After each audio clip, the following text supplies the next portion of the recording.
The future of orthodontics is evolving and changing every day. But although the way to achieve practice growth has changed, there's never been a better time to be an orthodontist. Let's get into the minds of industry leaders, forward-thinking orthodontists, and technology insiders to learn how they see the future of the orthodontic specialty. Join your hosts Dr. Leon Klempner and Amy Epstein each month as they bring you insights, tips, and guest interviews focused on helping you capitalize on the opportunities for practice growth. And now, welcome to the Golden Age of Orthodontics with the co-founders of People and Practice, Dr. Leon Klempner and Amy Epstein. Welcome to the Golden Age of Orthodontics, brought to you by People and Practice, a marketing firm that my dad and I started together to help practices reach all the potential new patients that are looking for orthodontic treatment. And although much of our work is based in the business to consumer realm, attracting patients directly, general dentists still play a crucial role in the marketing equation. So a comprehensive marketing strategy that takes both the business to consumer side and also the business to business side is the approach that we recommend. Yeah, I practiced for 38 years, and I have to say I had a love-hate relationship with GPs, Amy, because on the one hand, I definitely wanted their referrals, but particularly in the last 10 years of practice, I also viewed them as competitors because I was losing all of those easy cases, and it would drive me crazy when a GP would come over and they'd have models or they'd ask me to look at their treatment plan, and they were treating the case, and some of them were easy cases within their realm, but some of them clearly were not. And I wanted to say, what the F, but I would bite my tongue because clearly, I wanted to maintain that relationship. And truth be told, it's not a zero-sum game. There's plenty out there for everyone. So there's nothing wrong with buying bagels and providing, taking GPs out to dinner, but providing clear, effective communication about shared patients to strengthen the relationship and position yourself as the go-to tech-forward expert, to us appears to be a much more effective strategy. And nobody does it better than Dr. Bill Layman, who is our guest today. We are lucky to have Dr. Layman again on our show. He earned a DDS from the Medical University of South Carolina and completed his ortho training at Vanderbilt. He also recently earned an MBA at UPenn's prestigious Wharton School of Business, where he received the Ben Franklin Award, which recognizes leadership contributions to a class. This is not surprising that Dr. Layman earned such an award. So you also may not know about Dr. Layman that he served as a paratrooper with the Army's 82nd Airborne Division. His practice, called Straighten Up Orthodontics, is located in Clearwater, Florida. Dr. Layman, thank you so much for joining us today. Amy, thank you for having me. So, Bill, first of all, on behalf of all of our listeners, let me thank you for your service. Thank you, Leon. Yep. So let's start with a review of a conversation that we had before the podcast where you explained to me what you referred to as a 3D treatment letter. So could you explain to our listeners exactly what you mean by a 3D treatment letter? Well, a 3D treatment letter is what I found was working with the GPs, like you talked about, on some of the more complex cases, being able to explain to the GP and really lay out in written format what we were going to be able to accomplish for the case. Sometimes I didn't think drew the entire picture. And I found that out a year and a half, maybe 2 years later, once the case comes to the end and we're looking at it, we're checking it out, and maybe there was a slight miscommunication, maybe there was a slight misunderstanding. And I really tried hard to avoid and eliminate those issues. So what I decided to do is about 7-8 years ago, we started scanning all of our patients. We haven't taken an Algin or PVS impression in 8 years now. And the software and the ability to use software in our own office, I use a company called uLab, and the ability to actually create that final positioning of the teeth immediately really helped. What I found in some of these restorative cases is the dentist that may not have a lot of training in ortho, may not have any at all, any exposure. That seems to be the joke, that in dental school you don't get any. And the ability to show them a case when they're working on such a complex case and their mind is really in tune with that newer patient or that newer treatment plan they're working on, to be able to show them what the case looks like now in 3D printed models, put the teeth in the position that as an orthodontist, we know we can get there. I'm not just arbitrarily moving teeth around. We know the mechanics, we know how we're going to get there, and print that out. And within a week or two, maybe a week or less even sometimes, I can either create a video for the dentist to show them where we're going and what the space is and maybe some of the limitations and some of the restorative goals, and have that conversation even before they meet with the patient for their treatment plan review. And so having that communication, whether the patient starts treatment or not, the dentist that you're now working with, whether they're a little bit younger, a little bit older, really doesn't matter either way. They don't have to wait 1.5 years, 2 years to see the case finish. They can understand it in very short cycle times. So the ability for me to show the dentists that I'm working with maybe 10 or 12 cases a year within a week or two has really improved their understanding of what we can do orthodontically. And it's also improved the essentially the acceptance rate, because the dentist now, when they have the treatment plan with the patient and refer them to ortho, the patient can even visualize like, yeah, that does make sense. That does look like a much more stable foundation for me to spend this 20, 30, 40 grand on new teeth to fill in these holes. So we found that was working really well, and we've been developing it, improving it, and I just wanted to be able to share it with everybody else what we're doing. Yeah. To me, it seems like, we do a lot of brand positioning and solidifying value propositions for practices to be able to differentiate from their competitors in a given area. Mm-hmm. To me, this seems right in alignment with, a tech forward approach and, the type of workflows that you may be providing to your patients that GPs would be looking for in a partner when they're serving their clients. So was that at all in mind, or has that been a benefit to taking this approach when working with GPs? Well, it depends on the hat I have on. Of course, I was doing it anyway. So as I started looking at some of these more complex cases that I was using aligners for, I thought to myself, why don't I just share this with the dentist? And so originally it was born out of the ability, I had it anyway.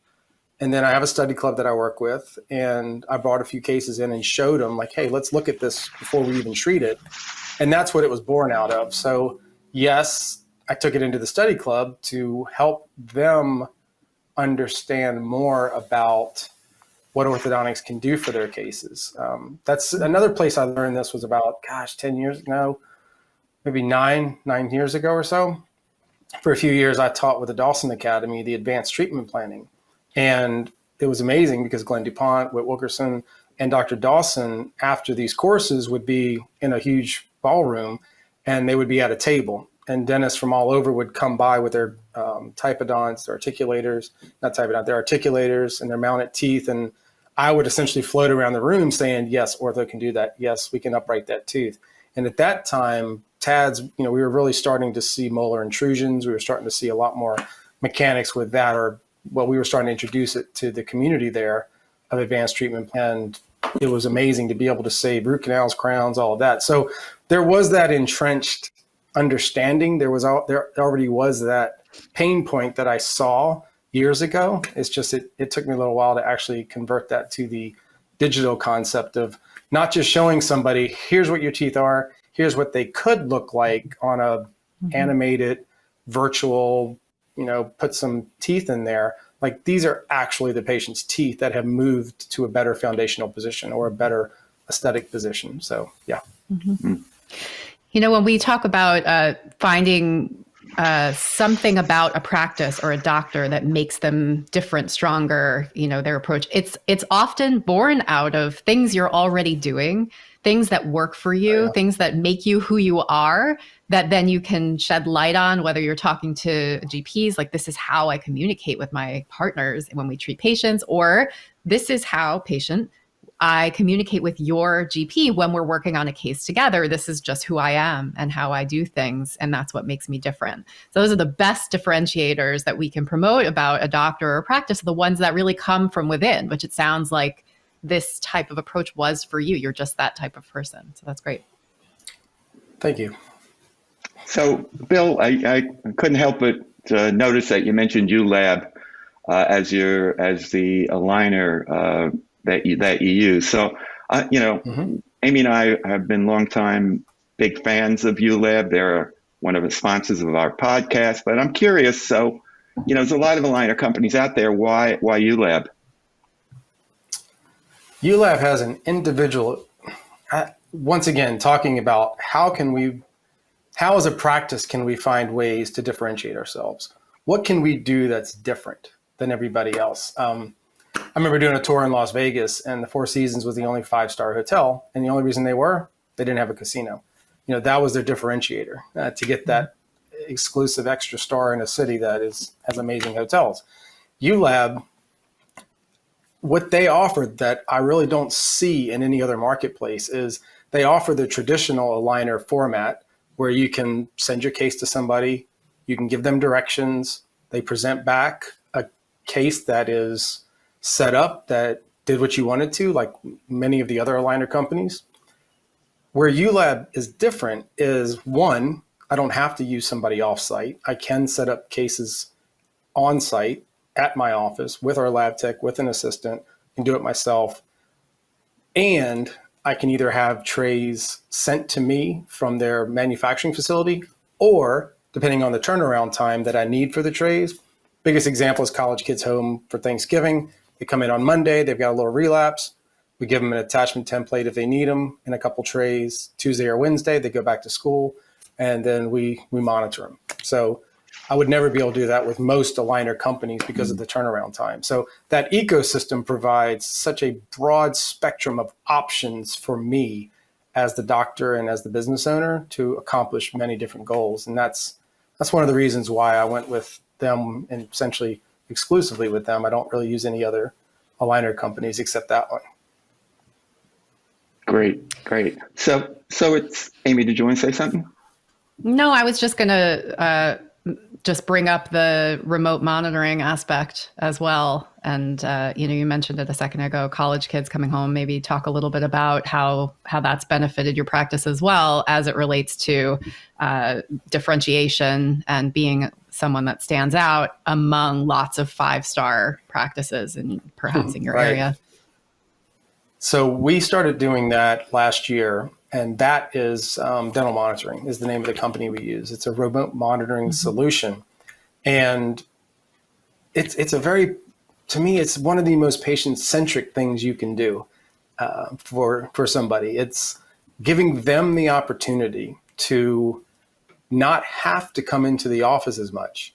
We make it clear we're here if you need us. And we're happy to see you. This is not trying to avoid you coming in. This is us realizing and acknowledging and respecting the fact that patients have kind of other stuff to do with their life. And, for them to spend, I had a professor, we talked about this quite a bit, that the average aligner check appointment, maybe 15 minutes in your office. And it's not, unfortunately. And he kept saying it's not 15 minutes. I went back, I measured it. I'm like, no, it's actually like 14 minutes, 28 seconds. He's like, no, it's not right. And when I really dug into it, the average aligner check appointment for some patients can be upwards of 70, 75 minutes because they have to leave the job, get in the car, come here, sit there, essentially look in, go, you look great, and then they leave. That's kind of infuriating if I think about it. If I was the patient and I now knew there was a way that not only is the doctor keeping a better track of me because they're looking, or there's a monitor of my case using AI and, HI, human intelligence, people looking at it, you have the ability to really keep track of things. And when a case maybe goes off a little bit, you make an adjustment there. You don't wait 10 to 12 weeks until they come back and be like, oh, it's not working. And they came back for an appointment that was kind of a waste of time. So all of that right now with just aligners, as an example, we use it for braces also, to me just made so much more sense. And it's not that I want to lay anybody off. I don't have no desire to. Most of us in the orthodontic profession today, if you're in a position where you could lay somebody off, congratulations. With unemployment right around 3.5% and wages skyrocketing, if you have great people, we want to maintain and develop and improve our culture as much as we can. And I may not have to hire that next person based on the way things are going and the trend that we have. We're able to handle our current demand, set up for future increased demand because of the chair time being such a valuable commodity. This remote monitoring allows us to not have to use as much chair time to accomplish, I wouldn't say the same goal, I'd say it's an improved goal because of the increased information you're getting about the case. Yep. So Bill, it's a tradition on the podcast that we take a caller. So if you don't mind, we'll play the question and then you can respond to it. Of course. Thank you. Hi, this is Eric Strauss from Odessa, Florida. My question is, what is your response from referring doctors when it comes to working with them on these virtual setups? The response has been a little bit of disbelief, a little bit of skepticism on a couple people, because it's just a lot to, it's as if when I speak to an oral surgeon or a periodontist and they go into the complete in-depth detail of this surgery that can sound a little bit like, wow, really? And, sometimes that's what it can look like. We set the case up and they might think, well, I've never seen a tooth move like that. I'm like, well, I can tell you, this is how it's going to happen. And so that level of education can create that, but it creates such an opportunity to discuss. That's what I'm looking for. Is if I have the ability to discuss with the GPs what's actually happening, that's when you're in the good stuff. I mean, the ability to actually talk about this. So the response has been great, especially younger. I mean, a lot of us, are looking for maybe that younger generation, maybe the generation that is maybe not in their own practice, but they're still, wanting to create that type of dentistry that they really believe in, and the ability to educate those individuals and to piggyback on their genuine curiosity is kind of priceless. That does have a price. It's just not that high. It's not an expensive marketing tool. So, yep. Well, on that note, it sounds like it's an interesting thing for orthodontics to explore. And so we often talk about high-level concepts. We'd like to dig in a little bit and see if we can ask you specifically, how exactly do you create it? It's a movie file, before and after. What do you use for screen capture? Can you take us through the process of creating one of these 3D communications? Of course. There's two main ways I do it. First way is to print the initial model and then print essentially it'd be the retainer model on uLab after I set everything up, and then mail it to their office, or if I'm fortunate enough to have time, swing by the office, drop it off and talk about it. The second way, in a crunch, either my crunch or their crunch, and the patient has a treatment plan coming in or treatment plan review coming in to their office, second way is I'd hop on a Zoom call and just go pull up uLab and go through the case, turning it around, showing them everything that's going on. And the third way I do it is if there's just no way we can really synchronize our schedules, I'll use QuickTime Player on my Mac and just do a little screen record and then go through the case, showing the upper and lower arch, they're together, move it around, and then talk them through exactly what's happening right there, and then shoot that video off to them, usually through a Dropbox. G Drive sometimes, Google Drive sometimes hard if they don't have a Gmail account. You probably all had that. Somebody shares something, you like request access. It's like, oh. So Dropbox is usually more predictable in that respect. So we've wanted to be able to create many, many channels for them to receive this information. Something else that works out really well, very well actually, is now I'm starting to get doctors that they have scanners in their office. They'll just shoot the scan over to me. And before I even see the patient, I'll get the notes from them. I'll get any images they might have and the STLs. And sometimes I can set the case up before I even see the patient.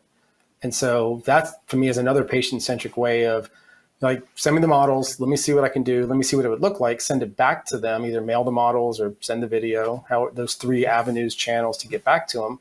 And then when they meet with the patient and refer to ortho, they come in and it's ready to start. So, and that's where we are now. I mean, there's a huge total addressable market, like Leon said earlier. The fact that so many more people are pursuing orthodontics because of the aligners, because of the direct to whoever, there's so many more people that are interested in it now that, as we probably should, we're kind of rising to the level of more complex cases. And being able to educate dentists on all of those more complex cases in their office that would benefit tremendously from orthodontic intervention, I think is a great place to be, to build that momentum. So we do have a pretty high, I haven't looked at it lately. I know we're above 50% when it comes to referral-based starts versus Google and all that stuff. So I've also found that because of the size of our office, we're about 1,400 square feet. I see patients about 3 days a week. And I just don't have a lot of room for 20 consults a week where only 10% convert from Google. So, or God forbid they need cleanings and fillings and all that. We actually have a format where we get a clearance form that the patient has a dentist of record, has seen the dentist within the past year, had a cleaning, and that the dentist says, yep, everything's great. I mean, it's like going back to dental school. Cavities are done, perios under control, you can treat them. And that just eliminates so many headaches for us. So it seems like, particularly on the complex multidisciplinary cases, the GP is really the quarterback here. They have the primary relationship with the patient.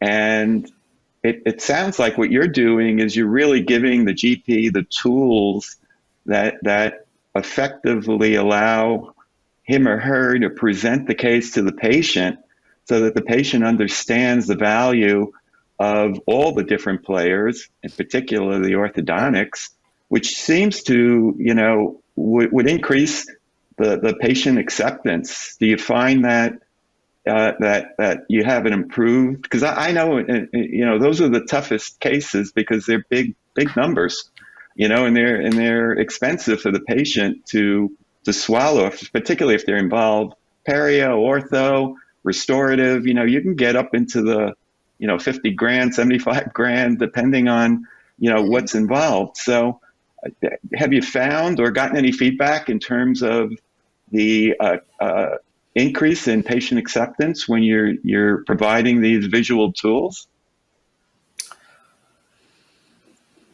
Yes. When we peel out patients that I'm working with at this level and the doctors, and there's a team effect, because of the ability to, one, pay for what we're doing over a long period of time, we give many options. I mean, we will now extend, like if somebody's 12 months to get a few things done, we might go out to 18 months because we just haven't gotten burned, and, by doing that, you slightly raise your price, maybe a 12-month, maybe you go up, I'm not going to give numbers, but you go up a percentage in your region, in your area, and you're hedging against the loss because we don't have people stop paying because 98% of our patients are on auto pay.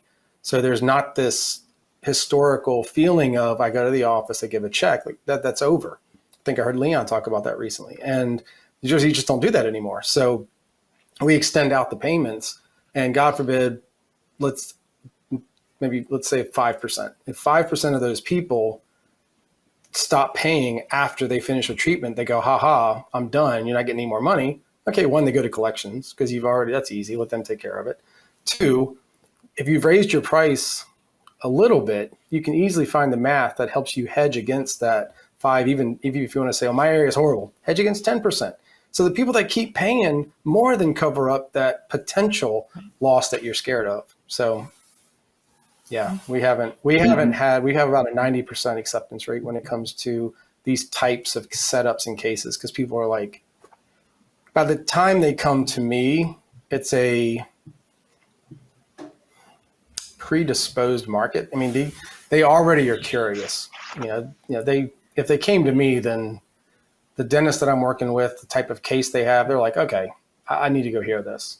And it is on us. It's on us to communicate the team effect, to communicate the foundational effect of what they're doing, to communicate you've got time to pay this over and also save up for the next phase. So, yeah, we've had good success with that. So, Dr. Layman, thank you so much for joining us today. If any of our listeners have questions for you, would they be able to reach out to you to ask them? Of course. Yeah. My number is 727-446-8005. I'm in Clearwater, Florida. And if they want to email me, happy to go Dr. Bill, DRBILL @suortho.com, straightenupOrtho.com. So that S and that U, and then ortho.com. Happy to answer. You can always find me on Facebook, LinkedIn. Those places are pretty easy too. So yeah, anytime. Thank you so much. Yeah, you're an accessible guy in all ways. So we appreciate you being here today and look forward to having you back next time. Thanks, appreciate it. Y'all have a wonderful day. You too. This episode is powered by both uLab systems and dental monitoring. And as you heard from Dr. Layman, the combination of those two technologies can really provide significant benefits, not only to patients, but also to the partners that you're working with, the GPs, as well. So we're pleased to be working closely with both companies. They're both leaders in orthodontic technology. And, what we're happy to partner with companies that provide orthodontists with tools to offer profitable treatment options and also a better patient experience. You can subscribe or download other episodes of our podcast on Apple Podcasts, Spotify, SoundCloud, YouTube, or wherever you get your podcasts. And if you enjoyed it, we'd appreciate you telling a colleague. And for more information about us or about our company, which is People in Practice, visit us at pplpractice.com. Yep, thanks for listening or watching. I hope that you found value. There are many ways to grow a practice, and we don't want to forget about the GPs. So, we counsel our clients all the time that, we don't want to throw the baby out with the bathwater. So, thank you again. If you'd like to contact me with any questions, you can reach me directly at leon@pplpractice.com. And remember, for forward-thinking orthos, there's never been a better time to be an orthodontist. So we are in the golden age, and we want to take advantage of it. So bye for now. Thank you for tuning in to the Golden Age of Orthodontics. Subscribe now on Apple Podcasts, Spotify, or visit our website at thegoldenageoforthodontics.com for direct links to both the audio and video versions of this episode.